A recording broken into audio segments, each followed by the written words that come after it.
Hello, ഇന്നത്തെ video എന്ന് വെച്ചാൽ നല്ല അടിപൊളി ഒരു ഹോം മെയ്ഡ് മന്തിയാണ് കേട്ടോ. ഇതിൻ്റെ റെസിപ്പി വീഡിയോസ് ഒന്നും ഞാൻ എടുത്തിട്ടില്ല, കാരണം ഇത് പെർഫെക്റ്റ് ആയിട്ട് കിട്ടുമോ എന്നുള്ളത് എനിക്ക് ഡൗട്ടായിരുന്നു. അതുകൊണ്ട് ജസ്റ്റ് ഒന്ന് പരീക്ഷിച്ച് നോക്കിയതാണ്.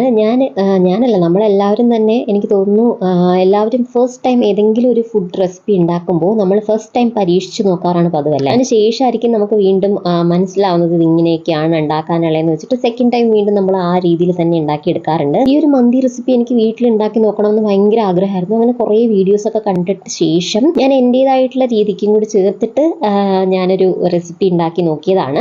അപ്പോൾ എന്തായാലും പെർഫെക്റ്റ് ആയിട്ട് കിട്ടിയിട്ടുണ്ട്. നിങ്ങൾക്ക് ഈ റൈസും ചിക്കൻ പീസൊക്കെ കാണുമ്പോൾ മനസ്സിലാവും. ഞാൻ ആദ്യം ചിക്കൻ ഒന്ന് കുക്ക് ചെയ്തെടുത്ത ശേഷമാണ് ഫ്രൈ ചെയ്തെടുത്തത്. നമ്മുടെ അൽഫാം മന്തിയാണ് കേട്ടോ ഞാൻ ഉണ്ടാക്കിയേക്കുന്നത്. പിന്നെ അതുപോലെ തന്നെ അർപ്പിതക്കുട്ടിക്ക് മയണൈസ് ഇഷ്ടമാണ്, അതുകൊണ്ട് തന്നെ ഞാൻ എഗ്ലെസ് മയണൈസ് ആണ് ഉണ്ടാക്കിയേക്കുന്നത്. പിന്നെ ഒരു ടൊമാറ്റോ ചട്നി ഉണ്ടാക്കിയിട്ടുണ്ട്. അപ്പോൾ ഫുഡ് കളറൊന്നും ചേർക്കാണ്ട് നമ്മളെ ഹോം മെയ്ഡ് അൽഫാം മന്തിയുടെ റെസിപ്പി വേണമെങ്കിൽ കമൻറ്റ് ചെയ്യാം കേട്ടോ. Tata, bye bye.